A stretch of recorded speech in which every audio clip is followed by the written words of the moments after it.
کا کیا ہوا اور موقع کا بھی کانسپریسی تھیریز کا کیا ہوا؟ 1 سال پہلے کہتا تو پھر اس کو بھی ریپیٹ کیا جاتا. اس کو ذرا ہم ناظرین ایک بریک لے لیں, اس پہ بات کرتے ہیں کہ جو یہ کانسپریسی تھیریز تھیں فوبیا کہ یہ امریکہ کرا رہا ہے, یہ سی آئی اے کرا رہا ہے, سی آئی اے کرا رہی ہے, یہ جی ایچ کیو کرا رہا ہے, یہ برٹش انٹیلیجنس کرا رہی ہے, اور پھر یہ فائنلی کہ یہ خود پریزیڈنٹ پاکستان جو ہے وہ کروا رہے ہیں.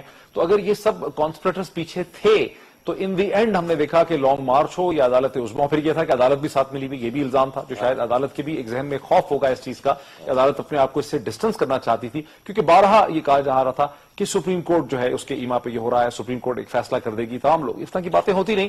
تو ان دی اینڈ تو کوئی بھی چیز صحیح ثابت نہیں ہو سکی. اس سے پاکستانی کانسپریسی تھیریسٹ کا, ہم سب کے ذہنوں کا, ہماری جو ذہنی کیفیت ہے اس کا ہمیں کیا پتہ چلتا ہے, کیونکہ ہم نے دیکھا کہ doctor Tahir ul-Qadri in the end تنہا تھے, کورٹ میں بھی تنہا تھے, لانگ مارچ کے وقت بھی تنہا تھے. اس پہ ذرا بات کرتے ہیں آفٹر دا بریک.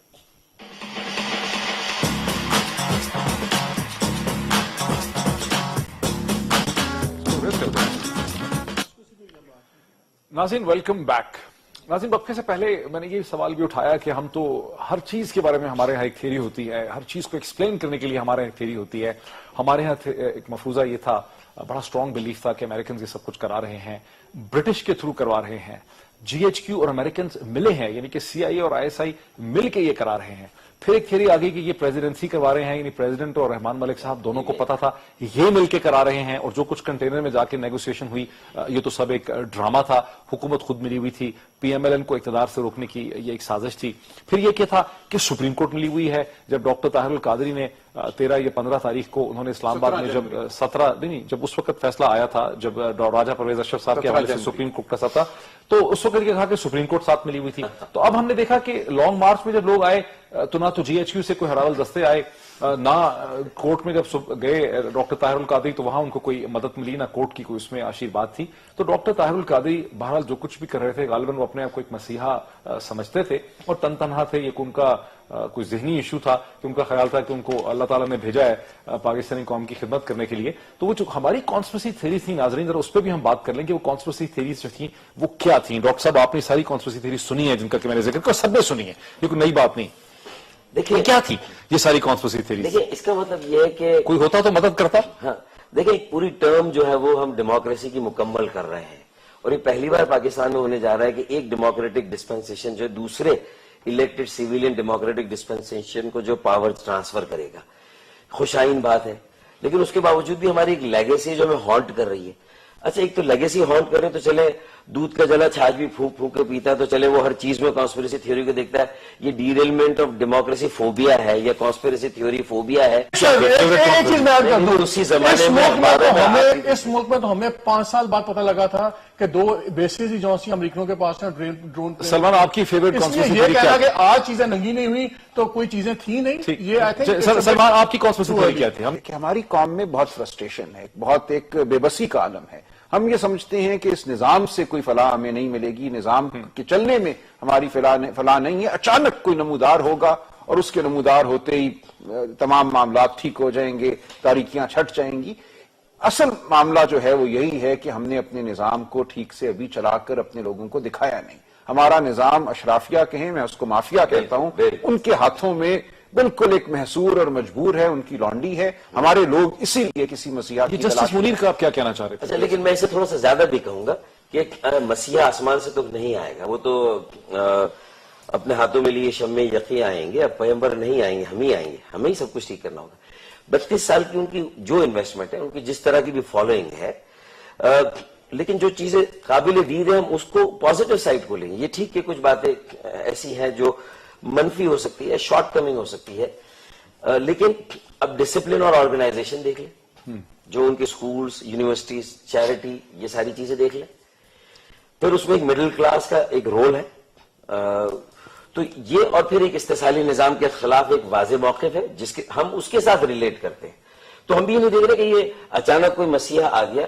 جو بات 35 سالوں سے ہم سندھ کے شہری علاقوں سے کر کے اب قومی منظرنامے پر آئے ہیں, وہ پنجاب کی زمین سے انہوں نے یہ باتیں شروع کی اور اب وہ قومی منظرنامے پر آئی ہے. وہ بھی کہتے ہیں 32 سال کی میری جد و جہد ہے. تو میرے خیال میں ہمیں تو وہ چیزیں جو اس وقت ملک کو ضرورت ہے آگے قومی ترقی کے لیے. پھر ایک بات ہو رہی تھی یہ میڈیا والی, کہ جو ہم نے آج بات کی ساری کھل کے بھی بات کی ہمارے دوستوں نے, اگر جسٹس منیر کا کوئی وقت آج ہوتا اور میڈیا اتنا آزاد ہوتا صحیح بات ہے صحیح بات ہے. تو پھر کیا ہم یہ والی بحث کر بھی سکتے تھے؟ اب تو کیا پھر میڈیا اتنا آزاد رہتا یا رہے گا؟ تو میرے خیال کیا مطلب ہوا کہ میڈیا میں اس لیے کہہ رہا ہوں کہ یہ جو بات انہوں نے کی تھی کہ اس طرح تو جسٹس منیر ہے وہ جو انہوں نے ڈاکٹر نیسیسٹی آف بہترین. میں ایک کانسپریسی کی بات کرنا چاہتا ہوں. یہ ایک ایسا یہ تو ہو گیا سولوشن ہے پارلیمنٹ کے حوالے سے، یعنی الیکشن لڑنے کے حوالے سے. لیکن ایک جو میونڈین کامن ڈے لائف ہے جہاں اسٹیٹس ڈیٹرمن ہوتا ہے ایک سٹیزن کا نفسیاتی طور پہ، سائیکولوجیکلی طور پہ، آپ سمجھتے ہیں کہ جب شارٹ یعنی آپ کا یہ خیال ہے، آپ کا ایک یقین ہے کہ جو یہ بحث ہمارے سامنے آئی ہے جو میں نے اخبارات آپ کو دکھائے ہیں، طویل فیصلے میں کہ نہ جب آئے، طویل فیصلہ جب آئے گا تو یہ جو ایک خدشات پیدا ہو رہے ہیں کہ جو ڈوئل سٹیزنز ہیں اس کو آج پاکستانی آئین قانون کی نظر میں ایک سیکنڈ گریڈ سٹیزن بنا دیا گیا ہے، لیکن یہ ڈیٹیل ججمنٹ اس کو زائل کرے گی. وہ شاید کرے، لیکن دیکھیں ڈیٹیل ججمنٹ کتنے لوگ پڑھیں گے؟ ڈیٹیل ججمنٹ کوئی بھی نہیں پڑھتا. جو تاثر قائم ہوا ہے میں سمجھتا ہوں اس کو بھی زائل کرنے کی ضرورت ہے، اور اس تاثر کو زائل کرنے کے بہت سے طریقے ہیں. عام قانون سازی کے ذریعے بھی آپ جو نان ریزیڈنٹ پاکستانی، انڈیا میں نان ریزیڈنٹ انڈین کا ایک بہت بڑا اسٹیٹس ہے، NRI جس کو کہتے ہیں. ہر کلب میں، ہر ہوٹل میں، ہر ریسٹورانٹ میں ان کے لیے خصوصی مراعات ہیں. ہمیں ضرورت ہے، ہمیں یہ نہیں پتا کہ وہ پبلک انٹرسٹ پٹیشنز فائل کر سکتے ہیں کہ نہیں ہندوستان. لیکن اب میں سمجھتا ہوں ہمیں قانون سازی کر کے، اور اگر آئینی ترمیم بھی کرنی پڑے تو جو بھی یہ تاثر پیدا ہوا ہے اس کو ضرور زائل کرنا چاہیے، آئینی پٹیشن کے حوالے سے بھی اور ان کے دیگر جو استحقاق ہیں. میرا خیال ہے کورٹس کو آج کی میڈیا انوائرمنٹ میں بہت احتیاط کرنی چاہیے کہ کیا ان کے کامنٹس ہیں، بیکاز عام آدمی کورٹ کی آبزرویشن اور کورٹ کے فیصلے میں فرق نہیں رکھ سکتا. جب ہمارے نزدیک جب جج صاحب ایک بات کہہ دیتے ہیں تو ہمارے لیے وہ عام آدمی کے تحت وہ ایک فیصلہ ہی ہوتا ہے. اس لیے یہ کہنا کہ کل اگرچہ چنانچہ کی بات جوڈیشری کے ساتھ نہیں چلے گی، they should be very careful what they say. وقت ختم ہو گیا. محمد مالک آپ کا، سلمان اکرم راجہ صاحب آپ کا، ڈاکٹر فاروق ستار صاحب آپ کا، ناظرین اس بحث میں شامل ہونے کا بہت شکریہ. ناظرین بحث ہماری یہ تھی کہ ڈاکٹر طاہر القادری کا کیس تو داخل دفتر ہوا، ان کا کیس اور ان کا جو سیاسی جو بھی ان کے عزائم تھے، جو آبجیکٹیوز تھے، وہ تو غالباً ختم ہو گئے.